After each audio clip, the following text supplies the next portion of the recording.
The Vailithi attendant pointed at an empty alcove carved into the obsidian wall and said, in a voice that carried no malice at all, that my skull would look quite handsome mounted there between the Gorvathi warlord and the Thessic blade dancer who had tried their luck 50 years ago. He said it the way someone might comment on the weather, just a fact, just the way things were going to go.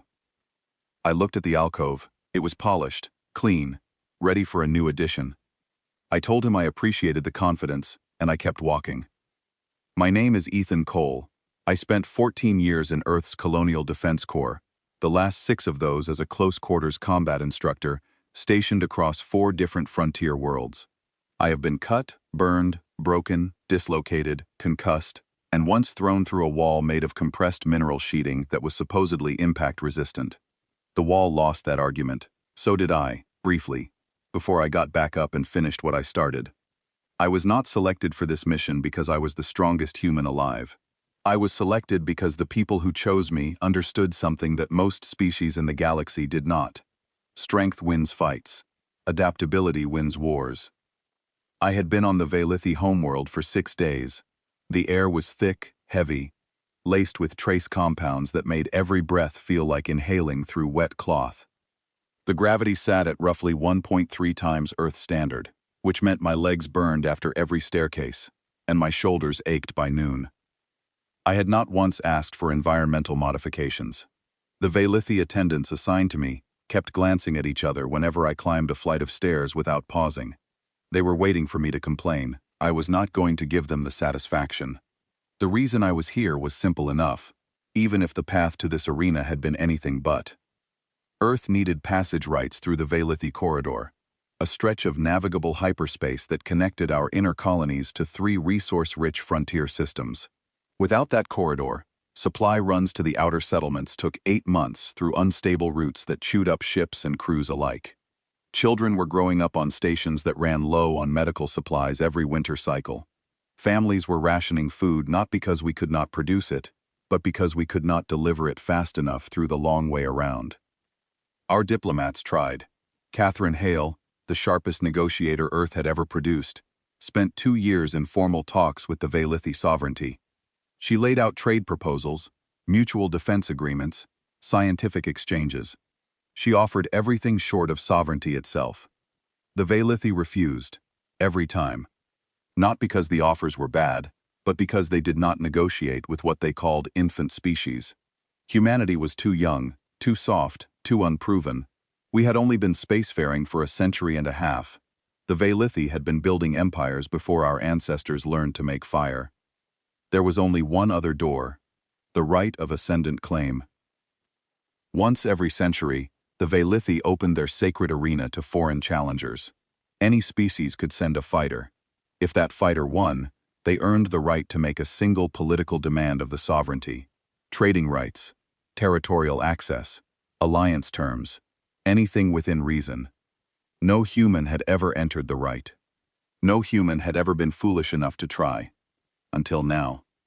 The Grand Colosseum was a cathedral of violence. That is the only way I can describe it. The structure rose from the bedrock of the Vailithi capital like a mountain that had been hollowed out and filled with tiers of seating that climbed toward a sky turned amber by their twin suns. 70,000 seats, and every single one was filled. The noise when I walked through the entrance tunnel hit me like a physical force. A wall of sound made up of 70,000 Vailithi voices raised in anticipation of what they had been waiting 100 years to see. The presentation ceremony was a ritual older than most civilizations I had encountered. Every challenger was marched to the center of the arena floor and presented to the crowd, to the judges, and to the host of the rite. There were 4 other challengers ahead of me in the line. Each one was a representative of a species that had spent decades or centuries building a warrior tradition specifically for this moment. The first was a Gorvathi, 8 feet tall, 4 arms, an exoskeletal frame that looked like someone had bolted armor plating onto a siege engine and taught it to walk. The Gorvathi did not so much stand in line as occupy a section of it. The second was a Thessic, a predatory species with blade-like extensions along its forearms and a metabolism so fast that its eyes tracked movement the way a gun turret tracks incoming fire. The third was a Druin, compact and unassuming, but I knew what it could do. Subsonic disorientation pulses, a psychic-adjacent weapon system built into its biology. Previous humans who had encountered Druin combat frequencies in the field collapsed within seconds, their inner ears scrambled and their equilibrium destroyed. The fourth was a Krathali, a scaled fighter from a heavy-gravity world who moved with the slow, deliberate power of something that had never needed to be fast because nothing it fought ever survived the first hit. And then there was me, 6 feet tall, no armor plating, no blade limbs, no psychic pulses, just a human in a fitted combat suit with his hands clasped behind his back, standing at the end of a line of predators, like a house cat that had wandered into a den of wolves. The crowd saw me. The reactions ranged from confusion to outright amusement. I heard laughter, not from one section, from everywhere. Then the host of the rite entered. Princess Selara Vayen, heir to the throne of the Vailithi sovereignty, walked onto the arena floor with the kind of authority that does not need to announce itself. She was tall, nearly my height, with the angular bone structure and pale violet skin that marked Vailithi nobility. She wore ceremonial armor made from the fused bone plate of her ancestors, and every step she took sounded like a drumbeat on the stone floor. She walked the line of challengers slowly. At the Gorvathi, she stopped and offered a slight bow, a ritual acknowledgement. She whispered something in Old Vailithi. The Gorvathi returned the bow. She moved on. At the Thessic, the same. A bow, a whispered phrase, respect offered and received. At the Druun, the Krathali, each one given the ceremonial recognition they were due as warriors who had come to test themselves against the sovereignty. Then she reached me. She stopped. She looked me up and down the way someone examines an item they are considering returning to a store. Her eyes moved from my boots to my face, with an expression that started as curiosity and ended somewhere between disbelief and entertainment. And then she laughed. It was not a quiet laugh. It was not a polite chuckle. It was a full, ringing sound that echoed off the Colosseum walls and carried to every single one of those 70,000 seats. She turned away from me, faced the crowd, and said something in Vailithi that my translation implant rendered with cold, mechanical precision. The soft ones send a pet to fight in a god's arena. The crowd erupted. 70,000 voices laughing at once creates a sound you feel in your chest. It vibrates in your ribs. It presses against your eardrums. The other challengers did not laugh out loud, but I saw the Gorvathi's upper lip curl and the Thessic's blade arms twitch in what I had learned was their version of a smirk. I stood still. I kept my hands behind my back. I kept my face neutral. The princess looked at me one more time, still smiling, and then moved on to address the crowd with her opening remarks. I did not hear most of what she said, because the translation implant was struggling with the archaic dialect she switched into for the formal portions. But the tone was clear enough. She was welcoming the challengers to their defeat with the confidence of someone who had never once considered the possibility that she might lose. I stood in that arena, under those twin suns, with the laughter of 70,000 aliens still ringing in my ears, and I thought about every fight I had ever been in. Every opponent who had looked at me and seen something small, something fragile, something that did not belong. The one thing every single one of those opponents had in common was that they stopped laughing. The crowd began to file out after the ceremony ended. The actual fights would begin the following day. I was escorted back to my quarters by the same attendant who had shown me the skull alcove, and he spent the entire walk telling me, in great detail, about the previous rite's human-sized Peloran challenger who had lasted exactly 9 seconds against the Gorvathi before being carried out in 3 separate containers. I thanked him for the history lesson. He seemed disappointed that I did not look more disturbed. Back in my quarters, I pulled up the tactical files Catherine Hale had compiled for me before I left Earth.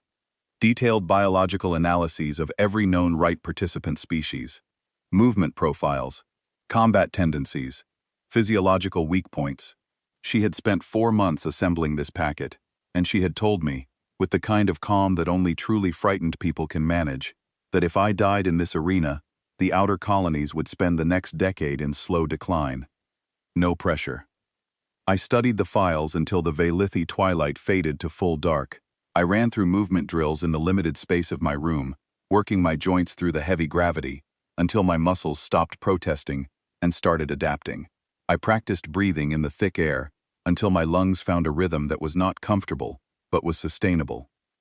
And I thought about the princess, the way she had laughed, the way the crowd had followed her lead without hesitation.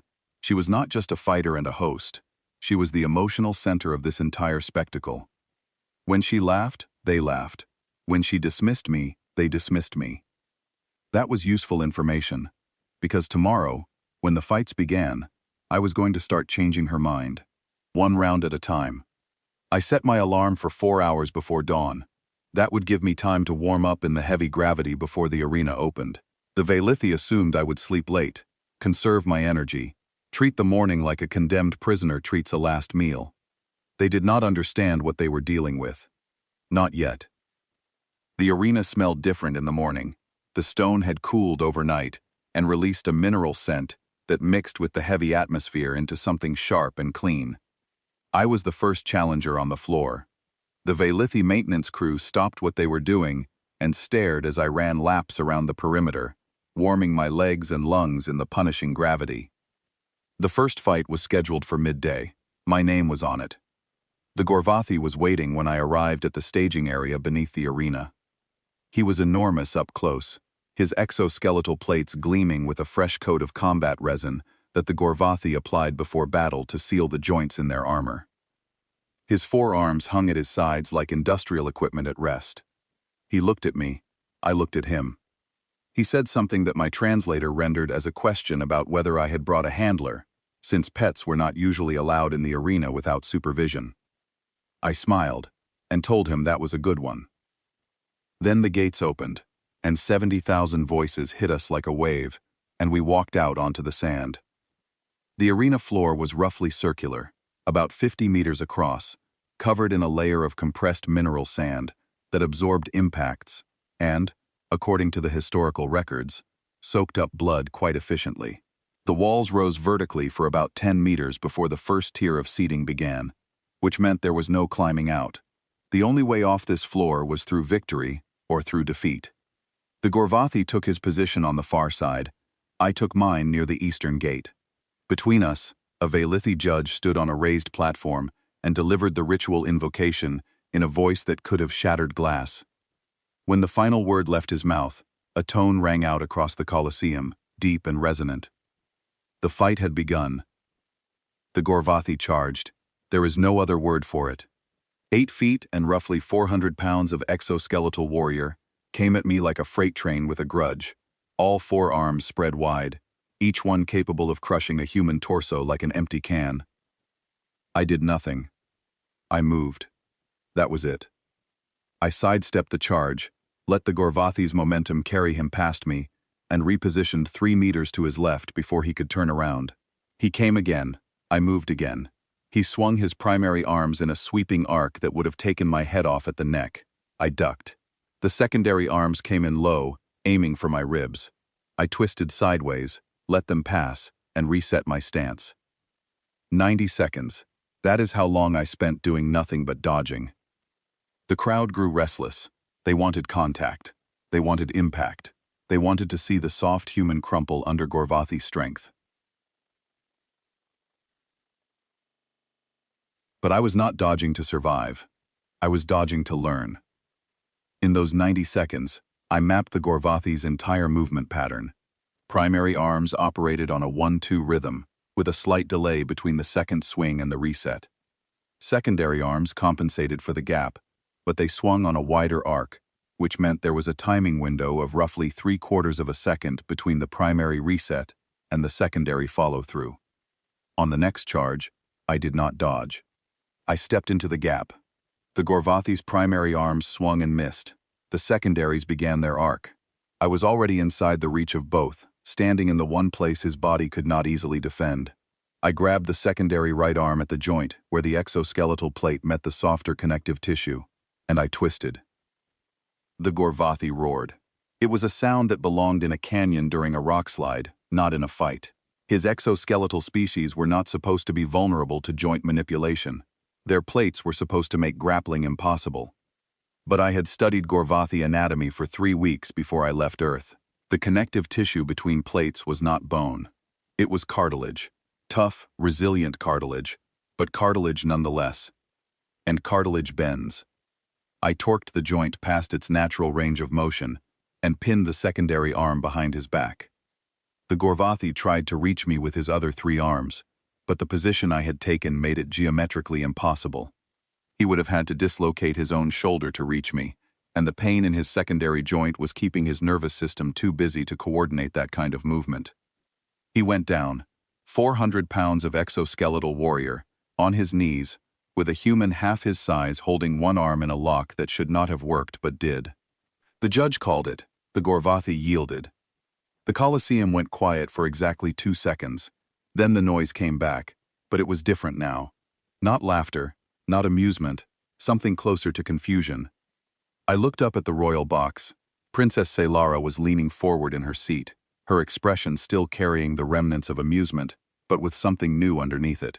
She turned to an advisor beside her and said something my translator could not pick up at that distance. But I could read body language across any species. She was not worried. Not yet. She thought it was luck. The second fight came 2 hours later.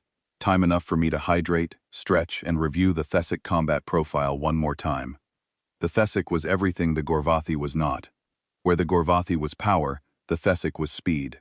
Where the Gorvathi relied on mass, the Thessic relied on its blade-like forearm extensions. Natural weapons made of a keratin compound harder than most manufactured alloys.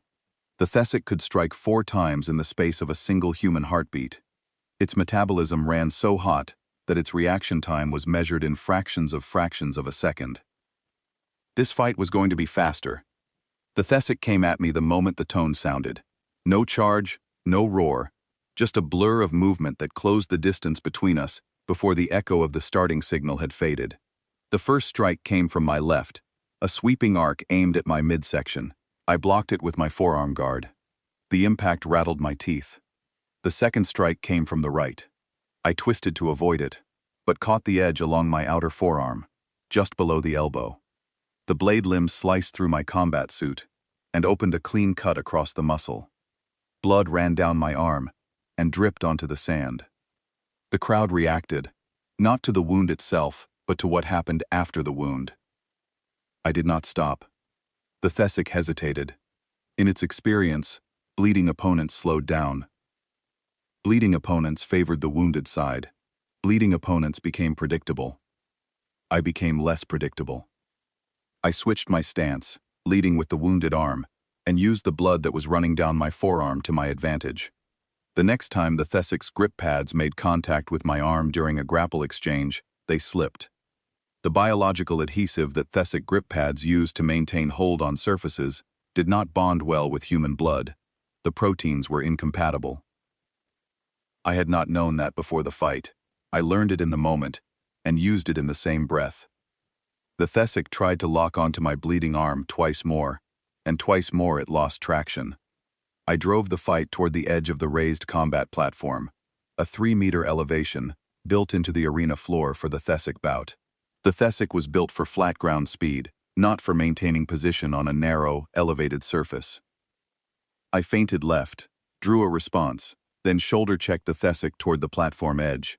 It tried to recover, but its grip pads, now slick with my blood, could not find purchase on the polished stone.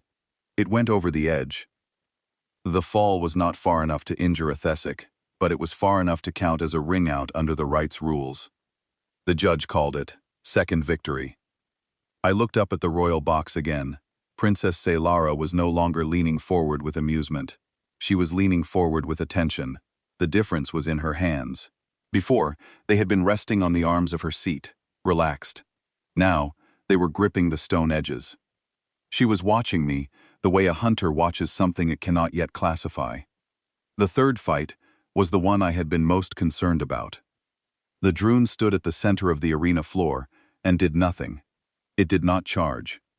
It did not assume a combat stance. It simply stood there, compact and still, and began to hum.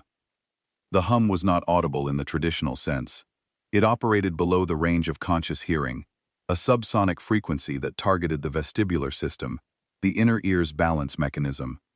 Within seconds, the world began to tilt. The arena floor seemed to slope beneath my feet. My vision doubled. My stomach lurched.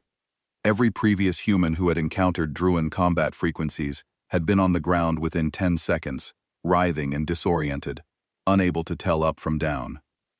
I stayed on my feet. It was not because I was immune. The frequencies hit me like they hit everyone else. My inner ear was screaming conflicting information. My brain was trying to reconcile sensory data that made no physical sense. The ground was level, but every nerve in my body was telling me I was falling sideways. But Earth's military had prepared me. 6 months of progressive subsonic exposure therapy in a specialized facility on Luna. They started with low frequencies and built up, week by week, training my brain to recognize the disorientation as an external input, rather than a genuine spatial crisis. It was not comfortable. It was never going to be comfortable. But I could function through it, the way a sailor functions through rough seas. I walked toward the Druin. Every step was a calculated act of defiance against my own senses. My legs wanted to buckle. My arms wanted to reach for something to hold on to. I overrode every instinct and kept moving. The Druin increased the intensity. The hum deepened. The disorientation spiked so hard that I tasted copper in the back of my throat. I kept walking. The Druin began to show something I recognized in its body language. Not concern exactly. Something closer to disbelief. It had never encountered a species that could walk through its primary weapon system. Its entire combat strategy was built around the assumption that the fight would be over before physical contact was necessary. I reached it in 12 steps. I put my hand on its throat. Not to squeeze, not to harm, just to demonstrate that I was there, that I had closed the distance, that its best weapon had not been enough. The Druin surrendered. The Colosseum did not laugh. The Colosseum did not cheer. The Colosseum fell into a silence so complete that I could hear my own pulse in my damaged forearm. 3 fights, 3 victories. No human had ever passed the preliminary rounds of the right of ascendant claim. I stood in the center of the arena and looked up at the royal box one final time. Princess Selara was on her feet. She was not smiling. She was not frowning. She was looking at me with the expression of someone who was rapidly revising a fundamental assumption about the universe. She turned and walked out of the royal box without speaking to anyone. The crowd watched her go. Then they looked back at me. I walked off the arena floor under my own power, blood still dripping from my forearm, my inner ear still humming from the Druin's residual frequencies, and my ribs aching from a Gorvathi impact I had not felt during the fight, but was certainly feeling now. In the tunnel beneath the stands, the same attendant who had shown me the skull alcove was waiting. He did not mention skulls this time. He did not mention anything. He just handed me a towel and stepped aside. I took the towel and kept walking. Tomorrow was the crown-sworn round. Tomorrow was Commander Drothal, the most lethal single combatant the Velithi sovereignty had produced in living memory. 11 challengers killed in previous rights. Not defeated, killed. But that was tomorrow. Tonight, I was going to study his movement profiles, treat my wounds, and sleep for exactly 5 hours. And somewhere in this palace, a princess who had laughed at me 12 hours ago was sitting alone, trying to figure out how a pet had just dismantled 3 warriors without breaking stride. The recovery wing was quiet in the late hours. The Velithi medical staff had treated my forearm with a cellular bonding compound that sealed the wound in minutes, layering synthetic tissue over the cut with a precision that made human field medicine look like duct tape and optimism. The medic who performed the procedure, a thin Velithi male with 4 eyes, arranged in a diamond pattern across his narrow face, kept glancing at his monitoring equipment and then back at my arm with an expression I could not quite read. I asked him if there was a problem. He said, in a careful, measured tone, that human cellular regeneration rates were anomalous. He said the word anomalous, the way a scientist says it when they mean impossible, but do not want to commit to an absolute. I thanked him and told him I healed fast. He did not look reassured. The recovery wing was a long, vaulted chamber, carved from the same obsidian veined stone as the rest of the Colosseum complex. The beds were designed for Velithi proportions, which meant I could stretch out fully with room to spare. The lighting was dim, tuned to a wavelength that promoted Velithi rest cycles. It was not ideal for human eyes, But I had spent 6 days adapting to worse. I was alone. The other challengers had their own recovery facilities. The Gorvathi had been taken to a specialized wing, equipped to handle exoskeletal injuries. The Thessic had refused treatment entirely and returned to its quarters. The Droon had not been injured, only humiliated, which was apparently worse in Droon culture. I sat on the edge of the medical bed, flexing my newly sealed forearm, testing the range of motion. The synthetic tissue pulled slightly, but it held. Good enough. That was when she walked in. No guards, no attendants, no ceremonial armor. Princess Selara Vayen stepped through the recovery wing entrance, wearing a simple fitted garment that I assumed was the Vailithi equivalent of off-duty clothing. Without the bone plate armor and the ceremonial weight of the presentation, she looked different, younger, less like a monument and more like a person. I noticed. I did not comment. She crossed the room and stopped 3 meters from my bed, close enough for conversation, far enough to maintain the distance that her station required. For a long moment, neither of us spoke. Then she said, in Standard, not in Vailithi, a single question. Why did you enter? It was not delivered as a taunt. There was no mockery in it, no echo of the laughter that had filled the Colosseum the day before. It was a genuine question, asked by someone who needed an answer they could understand. I told her the truth. I did not dress it up. I did not make it dramatic. I told her about the Vailithi corridor and the hyperlane that connected our inner colonies to the frontier systems. I told her about the supply routes that took 8 months the long way around, through unstable space that damaged ships and exhausted crews. I told her about the families on stations that rationed medicine every cold season because the supply chains were too slow to keep them stocked. I told her about the children growing up on those stations who had never seen a shipment arrive on time, who planned their lives around shortages the way other children planned around holidays. I told her I was not here for glory. I was not here to prove that humans were stronger, or faster, or more dangerous than the species that had been fighting in this arena for centuries. I was here because a diplomatic door had been closed, and the only other door was this arena, and the people back home needed someone to walk through it. She listened. She did not interrupt. When I finished, she was quiet for several seconds. Then she told me something I had not expected.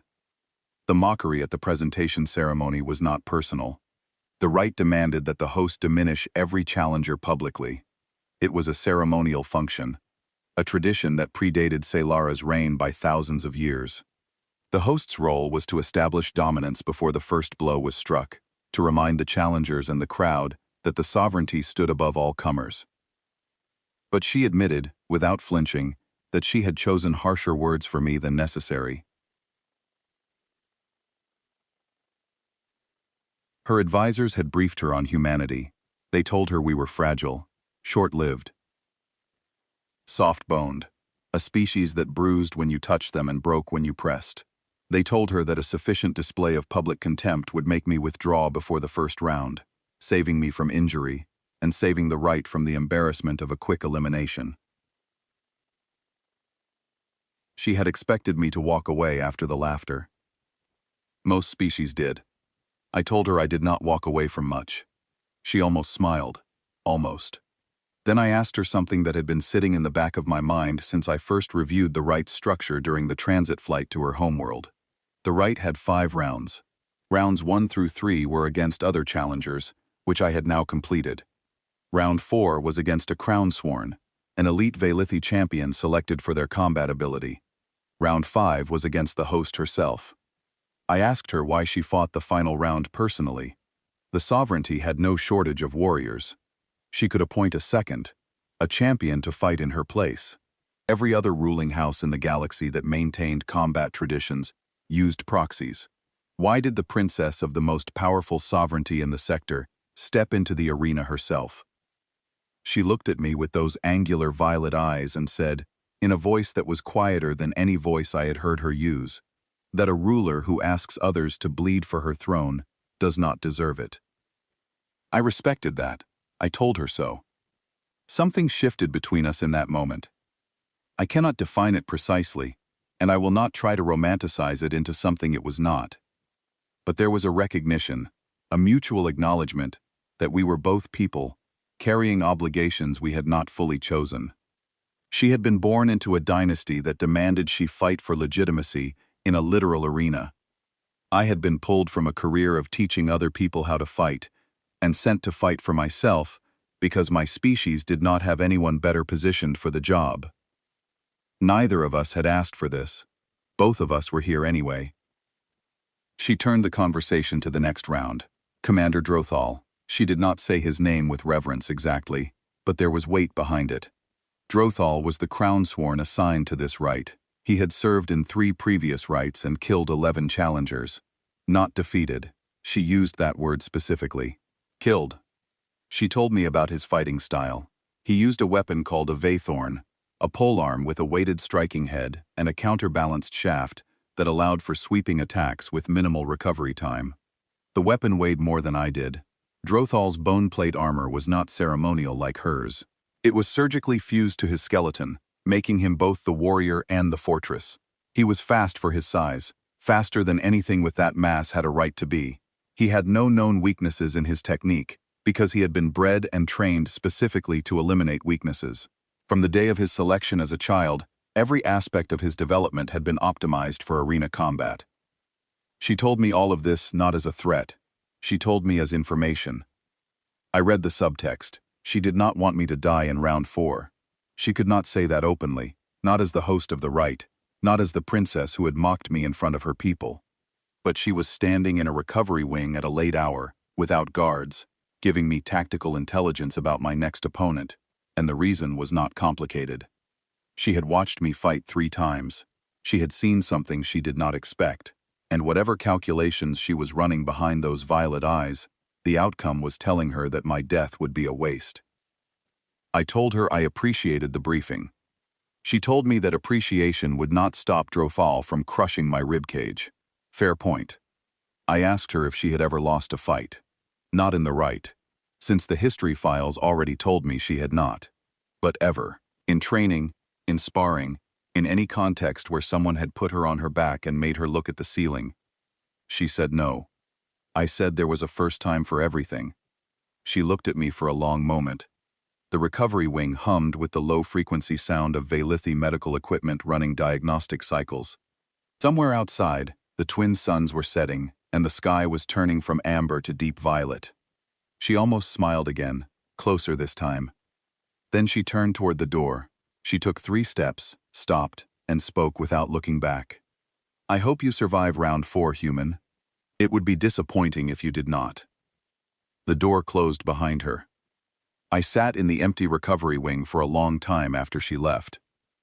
The sealed wound on my forearm itched faintly, the synthetic tissue doing its work beneath the surface. My ribs ached from the Gorvathi impact. My inner ear still carried a ghost of the Droon's subsonic assault, a faint tilt in my equilibrium that would take another day to fully resolve.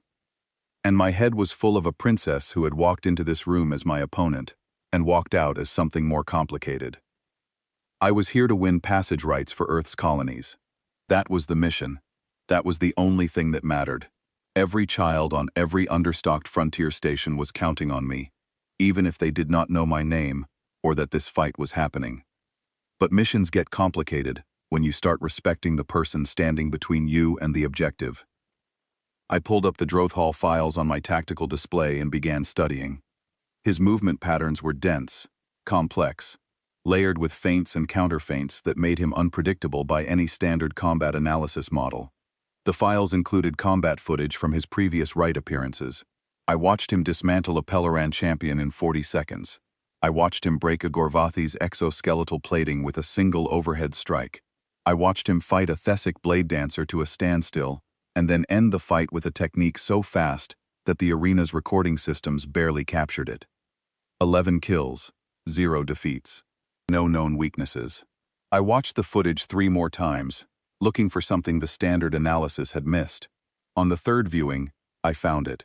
Not a weakness, a habit, a micro-pattern so subtle that it would only be visible to someone who had spent 14 years watching fighters move. It was not much. It was barely anything. But barely anything was all I had ever needed. I closed the files, dimmed the recovery wing lights, and set my internal alarm for 3 hours before dawn. The mission was simple: win. The execution was going to be anything but. I did not sleep well. The gravity pressed down on me even while lying flat, and the trace compounds in the air made my dreams sharp-edged and vivid. I dreamed about frontier stations with empty supply rooms and children counting ration packets.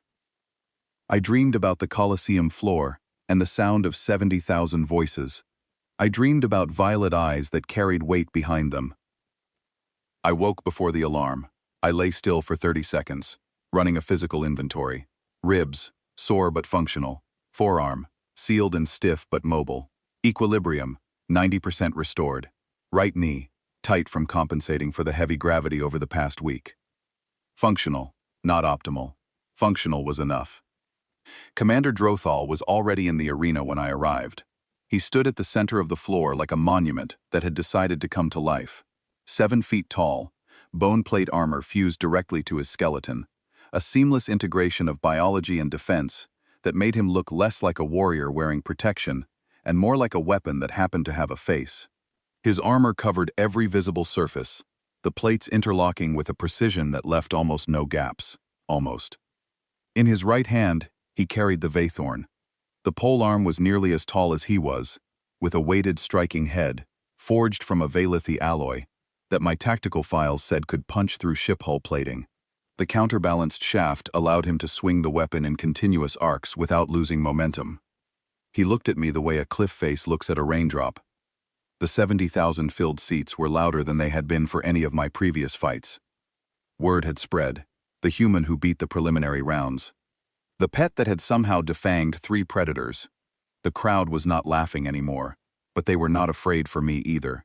They were curious. They wanted to see how long the miracle lasted before physics reasserted itself.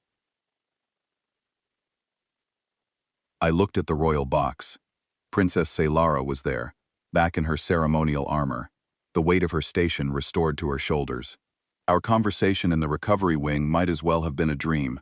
Here, in the light of the twin suns, she was the host of the rite, and I was the challenger, and there was no room between those roles for anything else.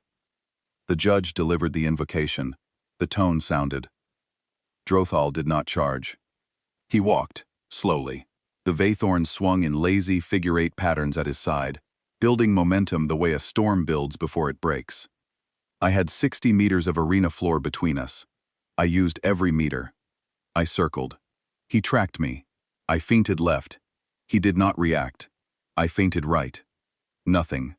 He continued walking, closing the distance with the patience of someone who had never needed to rush, because nothing he fought ever escaped. The first strike came when the distance between us dropped below 4 meters. The Vathorn swept in a horizontal arc, so fast that the air screamed around the weighted head. I threw myself backward, felt the displacement of air across my chest, and hit the sand rolling.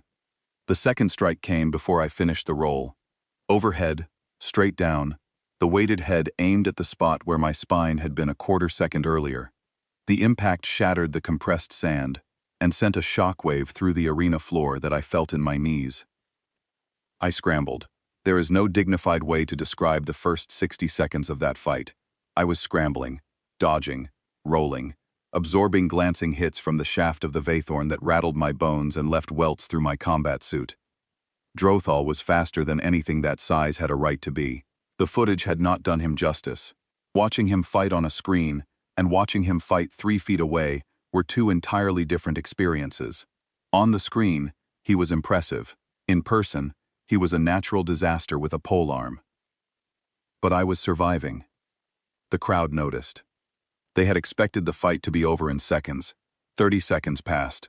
A minute, 2 minutes. The human was still on his feet, still moving, still breathing, bleeding from a dozen minor impacts where the Vathorn's shaft had caught him, but breathing. I shifted into the analytical mode that had won me the first 3 fights. I cataloged Drothal's patterns, looking for the gap, the timing window, the exploitable habit. And I found nothing. His technique was as close to perfect as I had ever seen. Every strike flowed into the next without pause. Every angle was covered. Every combination was designed to eliminate the recovery time that a smaller, faster opponent might exploit. The micro pattern I had identified in the footage, the slight drop in his rear shoulder before an overhead strike, was there. But it was faster in person than it had appeared on recording. By the time I registered the shoulder drop, the strike was already in motion. I could not outfight him. I could not outrun him in this gravity. I could not match his strength, his reach, or his speed. So I changed the game. I stopped trying to find his weakness. I started creating one. Over the next 2 minutes, I began taking hits. Deliberately. Controlled. Managed impacts on my left side. I let the Vathorn catch my left shoulder. I let a sweeping strike clip my left hip. I let my guard on that side drop progressively, incrementally, the way a fighter drops their guard when exhaustion begins to win the battle against willpower. I was not exhausted. I was in pain, significant pain, but I was managing it the way I had been trained to manage it. The hits I was taking were real. The damage was real. But the pattern I was creating was artificial. I was teaching Drothal that my left side was failing.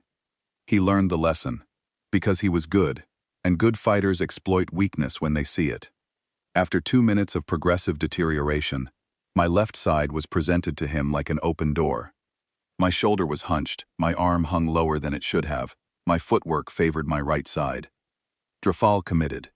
He wound the Vathorn into a full-power overhead strike aimed at my exposed left shoulder.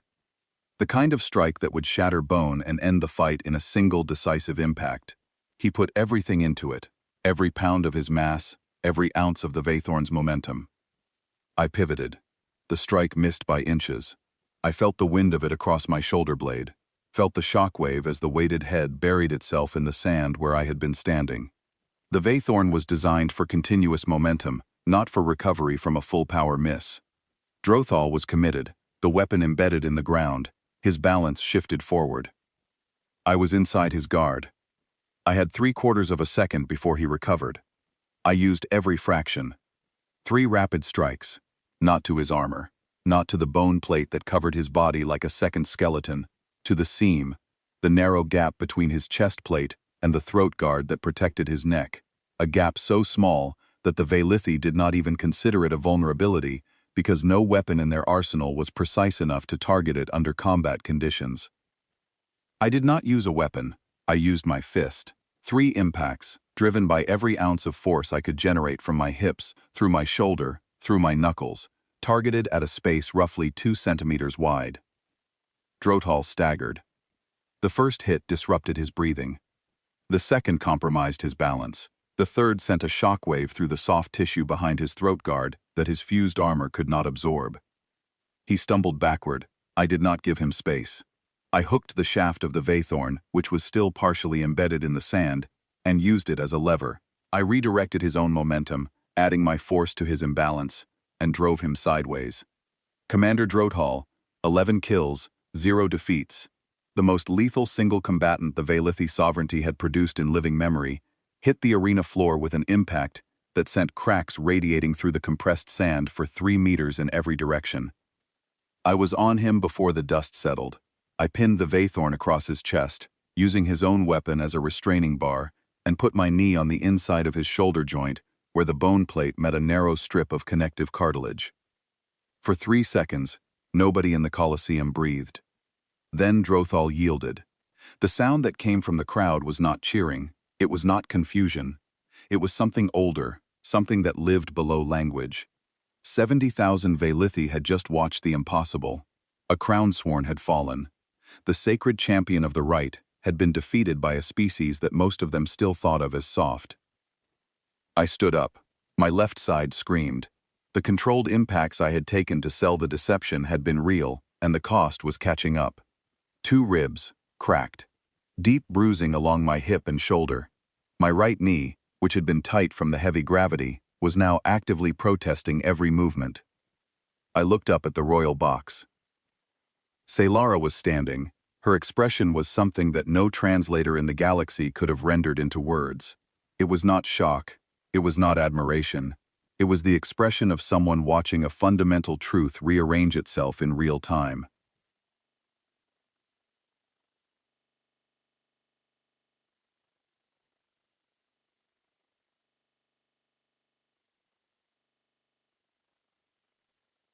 I held her gaze for 3 seconds, then I walked off the arena floor.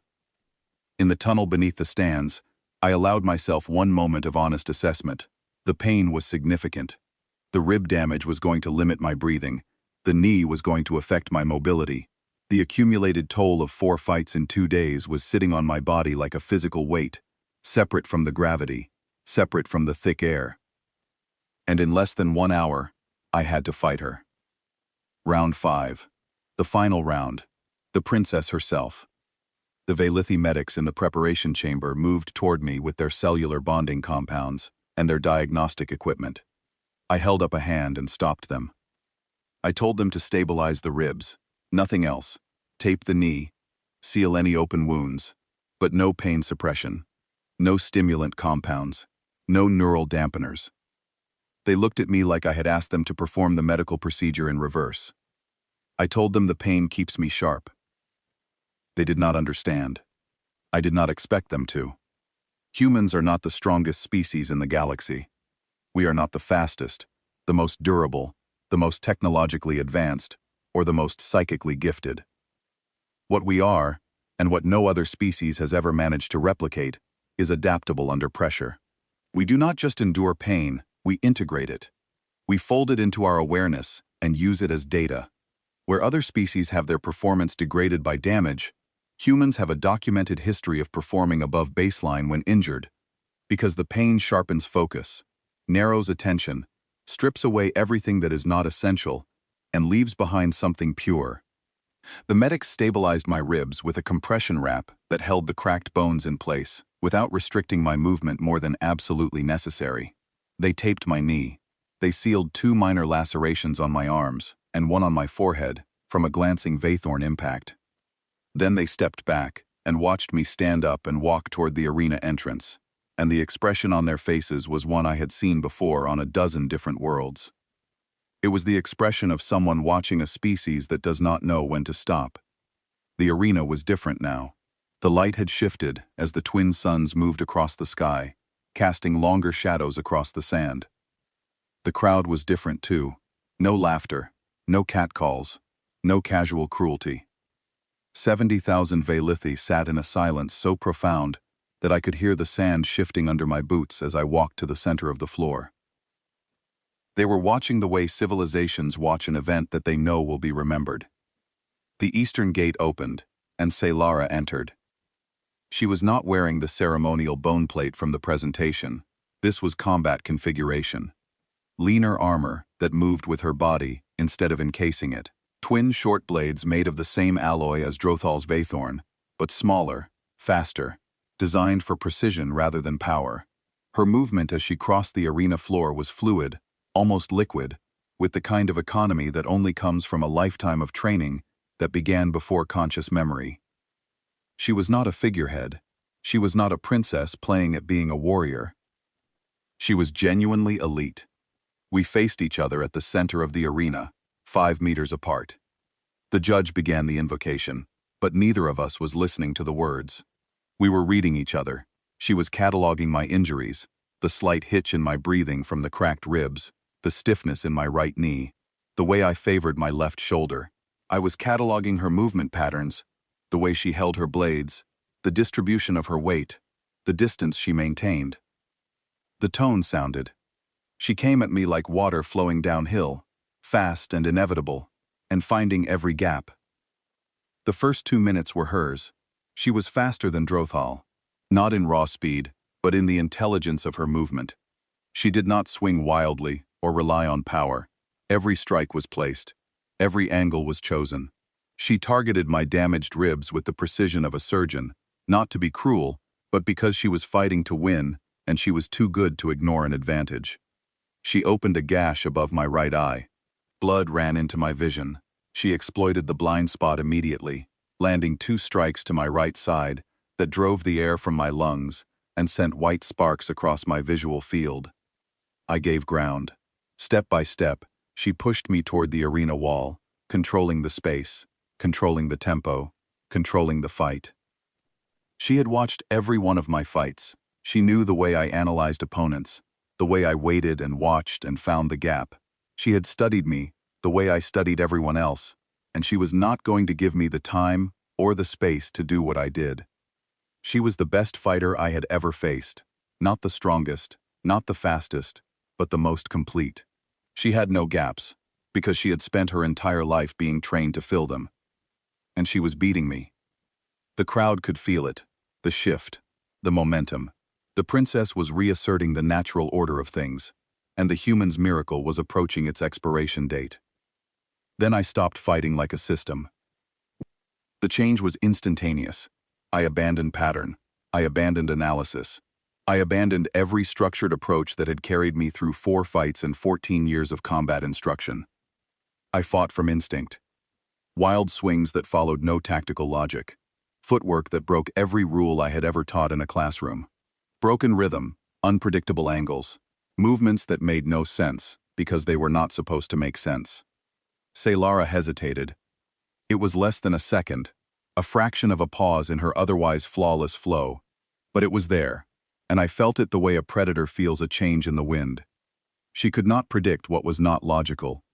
Her training, her analysis, her lifetime of study had prepared her for opponents who fought within systems.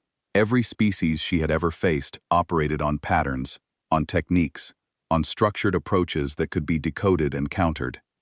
Humans could do something that no amount of training could prepare for. We could abandon the system entirely. We could shut down the rational brain and fight from the part of our neurology that predated civilization, predated language, predated everything except the raw, primal determination to not go down. I started landing counters. Nothing devastating, glancing blows, redirected strikes.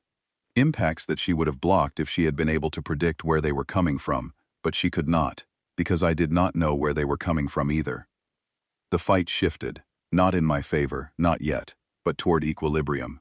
She was still better than me. She was still faster, less injured, more technically proficient, but she could no longer control the tempo, because the tempo no longer existed. We traded strikes. We traded ground. We moved across the arena floor in a pattern that was not a pattern, a dance that was not a dance. 2 fighters locked in a conversation that was being conducted in a language neither of them had spoken before. The crowd was on its feet. Every single one of 70,000 spectators was standing, leaning forward, gripping the stone edges of their seats with the same intensity that Saylara had shown in the royal box during my earlier fights. Then she executed a disarm. It was textbook. The kind of technique that combat instructors show their students as an example of perfect timing and perfect mechanics. She caught my weapon between her twin blades, torqued it sideways, and ripped it from my grip with a motion so clean that my hand did not even register the loss until the weapon was clattering across the sand 5 meters away. Her right blade came to rest against my chest, the point pressing lightly against the space above my heart. By every rule of the right, the fight was over. An unarmed combatant, with a blade at their center mass, was a defeated combatant. The judge was already raising his hand to call the match. I reached up and grabbed her blade. Not the handle, the blade itself. I wrapped my fingers around the edge and held on. The metal bit into my palm, blood welled between my fingers, and ran down the flat of the blade in rivulets that caught the twin sunlight and turned it red. The pain was extraordinary, a sharp, burning line that ran from my fingers to my elbow. I held on. Saylara's eyes met mine. We were close enough that I could see the fine structure of her irises, the violet layered over deeper shades of blue that I had not noticed at any previous distance. I told her, through gritted teeth and steady voice, that I did not come this far to lose. For a moment, everything stopped. The crowd, the judge, the wind that had been blowing sand across the arena floor, the twin suns in the amber sky.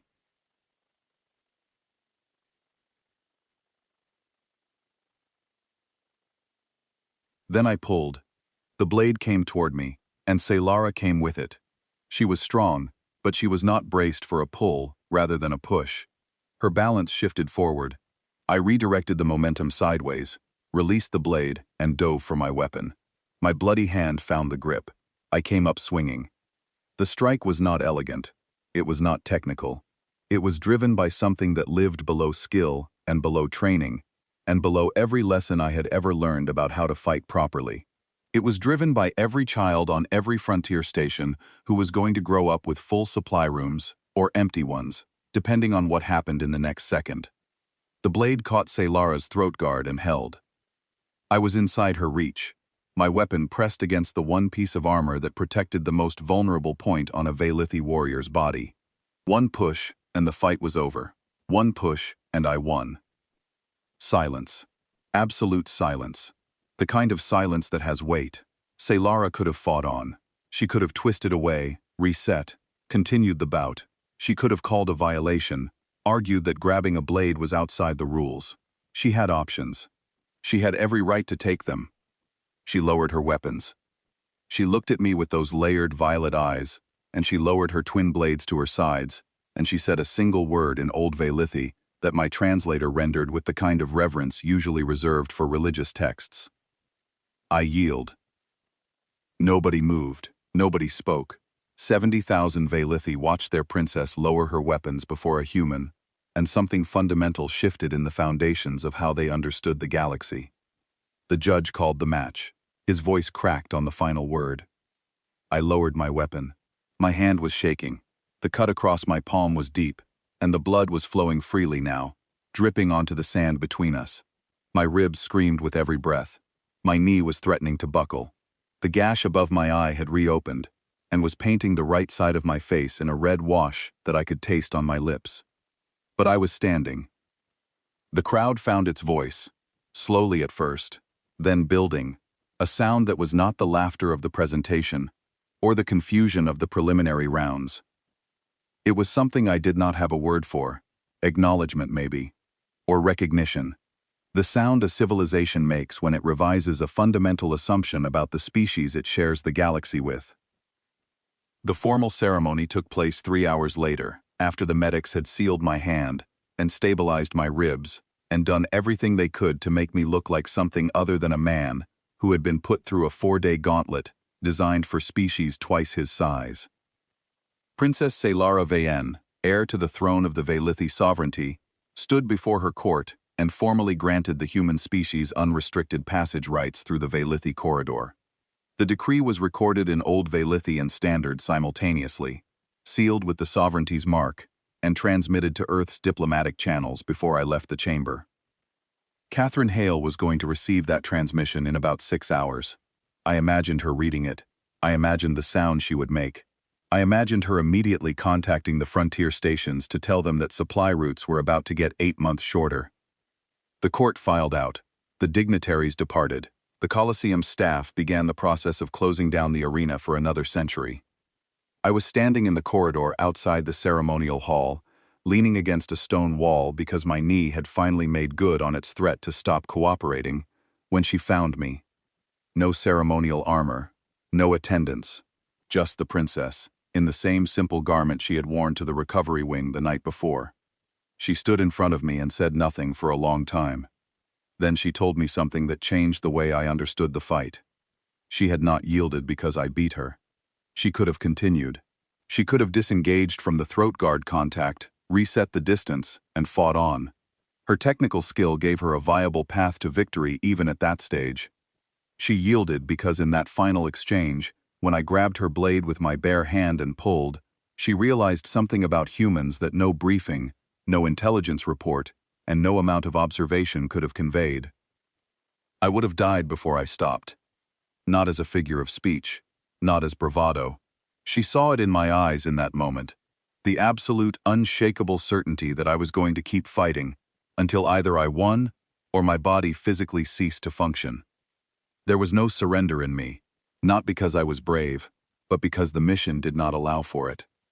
And a species that fights like that, she said, does not need a corridor granted by royal decree. A species like that will find a way through regardless.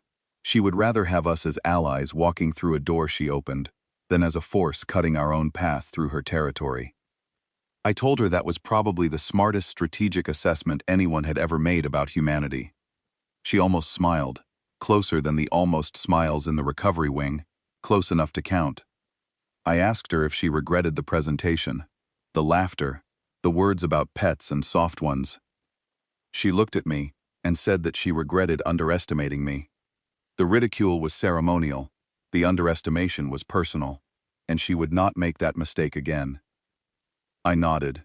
I extended my hand. My right hand, the one that was not wrapped in synthetic tissue and blood-stained bandages. She looked at the hand. It was a human gesture she had never encountered. I told her it was how my species sealed agreements between equals. She took my hand. Her grip was strong. Veilithi strength, the product of generations of warrior aristocracy genetics. My grip was stronger. Not by much, but enough. Even with the torn palm on my other hand, and the cracked ribs, and the wrecked knee, and every other injury I had accumulated over 4 days of fighting in an arena that was never designed for something as soft as a human. Enough. She held the grip for a moment longer than strictly necessary. Then she released it, stepped back, and walked away down the corridor. At the far end, the amber light of the Veilithi sunset caught the angles of her face and turned her skin from violet to gold for a single, fleeting second. I walked out of the Veilithi Coliseum an hour later, into alien starlight that scattered across a sky I would probably never see again. My body was a catalog of damage. My hand was wrapped. My ribs were braced. My knee moved in ways that knees are not supposed to move. I had bled on the sand of the most sacred arena in the sovereignty, and I had bled in corridors and recovery wings and ceremonial halls.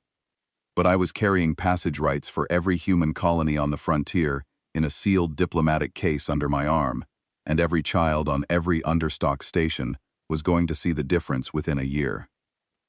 Behind me, somewhere in that palace of obsidian and bone, a princess stood at a window and watched a human walk toward the landing pad where his transport waited. I did not look back. I did not need to. She was going to remember me. Not because I won, and not because I was stronger or faster or more skilled than her. She was going to remember me because for one moment, standing in her arena, with her blade in my bleeding hand, and 70,000 of her people holding their breath, I made her believe something that no species had ever made a Veilithi believe before. That I could not lose. Not because it was true. Nobody is unbeatable. I knew that better than anyone. But because in that moment, I believed it. And belief, the real kind, the kind that runs deeper than logic and outlasts pain, is the most dangerous weapon any species has ever carried into a fight. The transport doors closed. The engines powered up. The Veilithi homeworld dropped away beneath me, amber and violet and vast. I closed my eyes. I let the pain come in fully, every cracked rib and torn muscle and lacerated palm, and I held it the way I had held her blade. Then I opened my eyes, checked the diplomatic case one more time, and started drafting my report to Catherine Hale. Mission complete. Passage rights secured. Recommend full diplomatic engagement with the Veilithi sovereignty at earliest opportunity. Their princess is smarter than our intelligence reports suggested, significantly smarter. And in 100 years, when the next right of ascendant claim opens, I suggest we send someone anyway. Not because we need anything, because they will be expecting us, and this time, nobody will be laughing.